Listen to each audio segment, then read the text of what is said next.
This is Demara from Odin server, and today I would like to talk about ultimate weapon choices for Ranger and their performance level at rank 15. After playing with all Ranger weapons at rank 15, my evaluation as follows.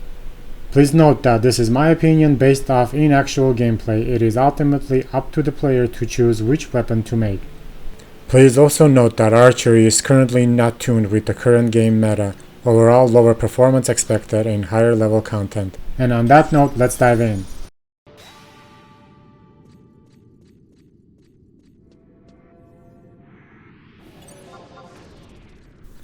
At number 7 we have Yoichi no Yumi.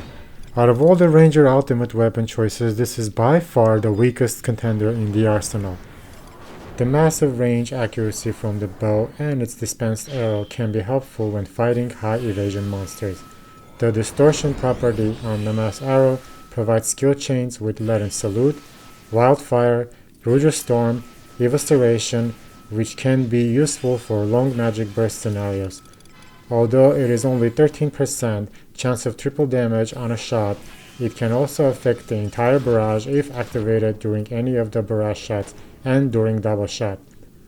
On the con side, low base damage and the weak aftermath, which is not that useful, puts this bow at a disadvantage, and yes, Namasaro damage is not that strong.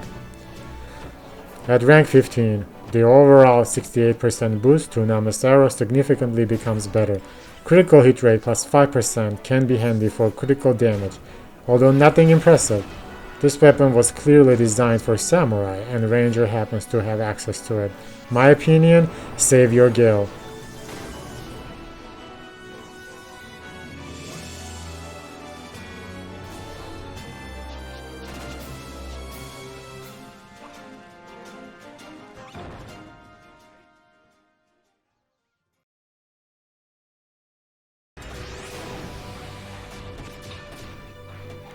Moving on to number 6, Fail Now. I really had hopes and dreams for this build to really shine.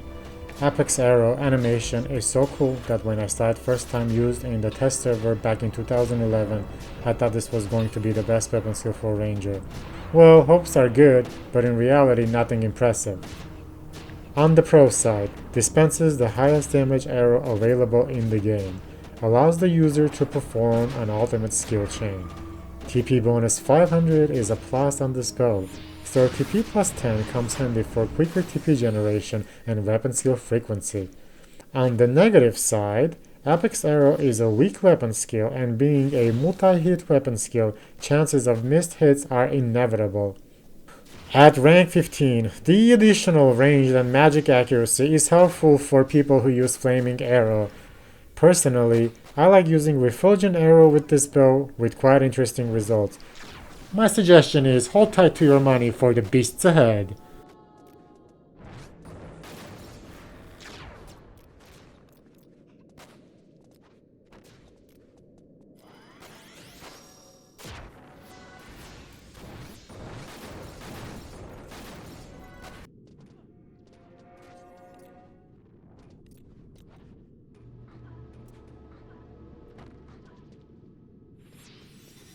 At number 5, Gandiva.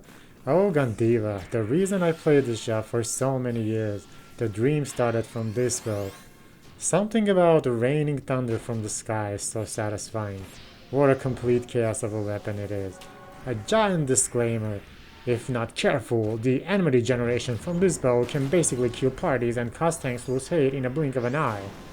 On the plus side, by far the lowest delay ultimate weapon bow in the game. With proper pre-shots, this bow can shoot massive amounts of arrows in a very short period of time. The Aftermath 3 is extremely powerful, causing very high crit numbers and overall white damage boost.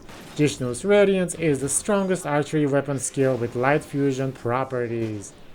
On the negative side, a lot of specific buffs required for this weapon to shine in a higher tier content. Enmity control can become a problem, causing party wipes and complications for the tanks. At rank 15, much needed damage plus and strength boost helps with overall damage output. Jishnu's Radiance gets a nice bump with weapon skill damage plus 10% and additional dexterity modifier. It is absolutely worth taking it to rank 15 as this is currently the strongest ultimate weapon bow in the game.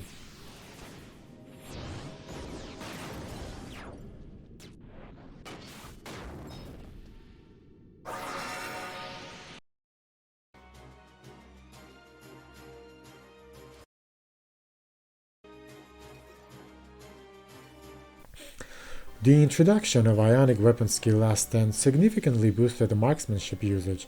Fomalhaut itself is a brute of a weapon packed with very high base damage and store TP and TP bonus, makes this gun easy go-to weapon for quick weapon skill spams, and it is ideal for quick circ fights.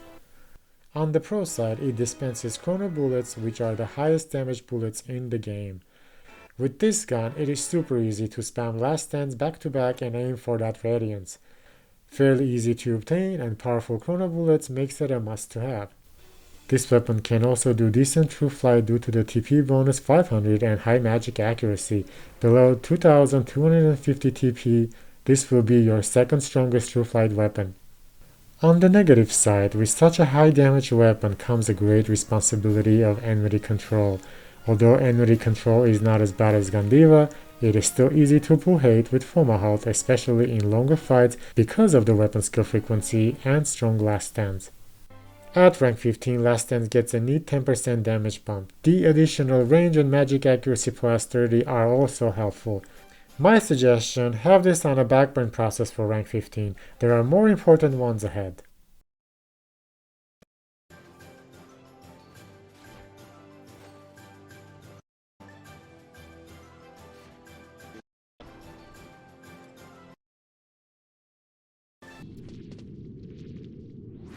Number 3, Annihilator, one of the coolest looking weapons in the game. This weapon has a very special place in my memories. There is a quite interesting in-game storyline tied to this weapon with a very dark undertone, and I would like to share it with you.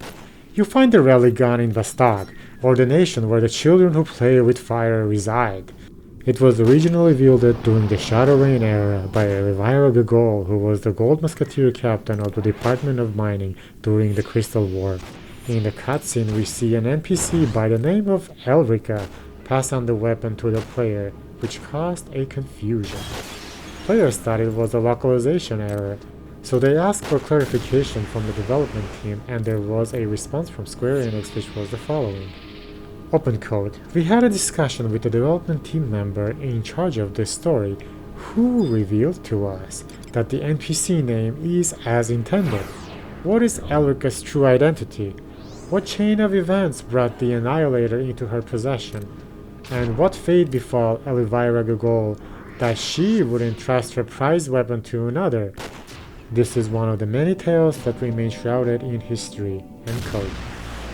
There are speculations that Elvira and Elrica were blood related. Coronac, being the funeral song, certainly sets a dark tone for the story. What actually happened between the two can be left to our imagination. At some point, my speculation was that Elvira Gogol inherited the family relic first. Then, Elrica, out of jealousy, assassinated her and took the relic gun. Silent assassination, just like the weapon itself. Alright, enough of drama, let's go over the pros and cons, shall we? On the pro side, minus 25 enmity when aftermath is active is one of the top highlights of this weapon. Can be abused by spamming weapon skills back to back and not pull hate. The additional 10% to range attacks from aftermath is helpful with physical damage limit plus gear. Coronac is a solid weapon skill, especially when it advances to the ranking point stages. Although it is only 13%, chance of triple damage can also affect the entire barrage if activated and result in ridiculous barrage numbers. Just like the relic bow, the triple damage can also be activated during double shot. On the negative side, this weapon heavily relies on chrono bullets to truly put on a show. At rank 15, Coronac receives massive overall 68% damage bonus. The store TP plus 5 is really nice addition. I personally absolutely recommend to rank 15 this weapon.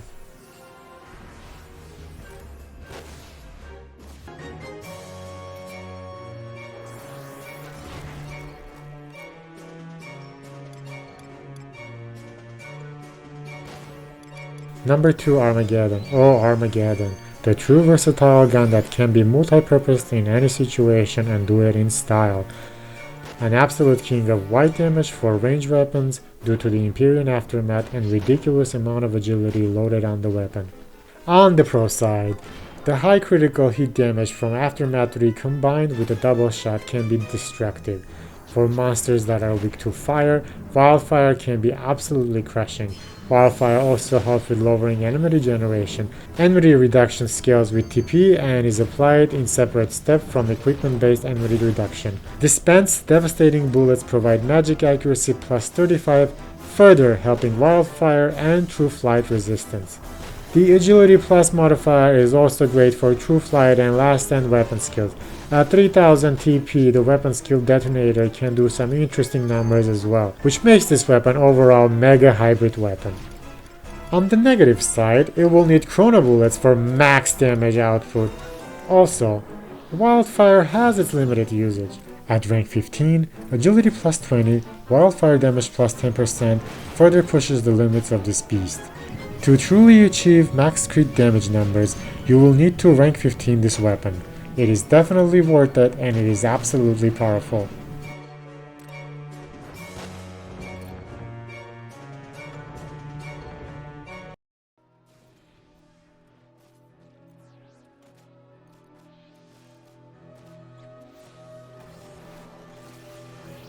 And finally, on number 1 spot, drum rolls! The one and only, the king of true flight, the belly bow gets the number 1 spot because of its superior magical performance. True flight is our strongest weapon skill, and with Gastrophides it turns rangers into, well, Power Rangers? On the pro side, dispenses high magic attack bonus bolt with additional barrage plus 1 and magic accuracy. Cannot go wrong with that. Low delay and snapshot plus 10 on crossbow make some interesting pre-shot sets with extremely fast bolt showers. Range accuracy plus 10 and barrage accuracy plus 70 is another useful bonus that comes with the weapon. The 3 different aftermaths can be handy for a variety situations. On the negative side, the design intention of this crossbow is superior magic damage, and pretty much that is it. Just like some people say, one trick pony. A mighty unicorn, I would say. At rank 15, True Flight gets huge overall boost 49.5%. The additional magic accuracy and range accuracy bonus further helps with high level content. For a career ranger, this weapon is a must. It's like a handheld nuke that melts a lot of things quickly. If you own this weapon, my recommendation is to prioritize the ranking process over the others.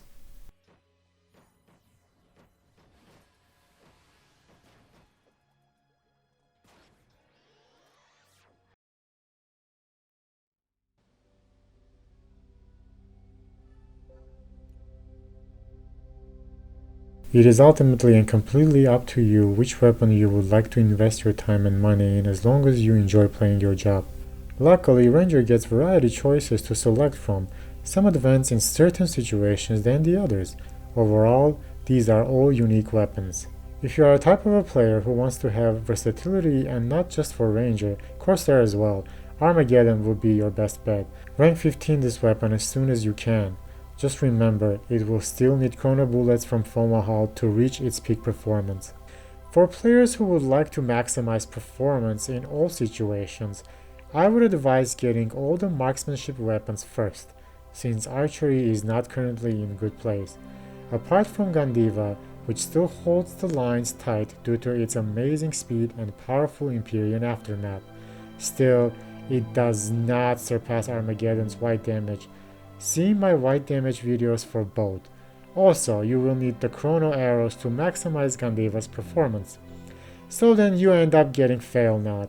As you can see, it is a chain reaction of making one RMEA to maximize the performance of the other. And Nama's arrow from Yoichi is situational for multi-step distortion skill chains. My point is, they all get to have place in your arsenal. Hopefully archery will get a tune-up and inner Legolas in all of us will return to its glory. The times are changing again. With the introduction of Odyssey endgame content, my goal was to release this video while this information is still valid and relevant. I hope this video was helpful for people who are not sure which ranger ultimate weapon to get or rank up first. There is a lot of good information about this weapon in FFXIAH.com Ranger forums. I would like to thank the entire Ranger community for the hard work they do by helping players to achieve greater results. Thank you for watching.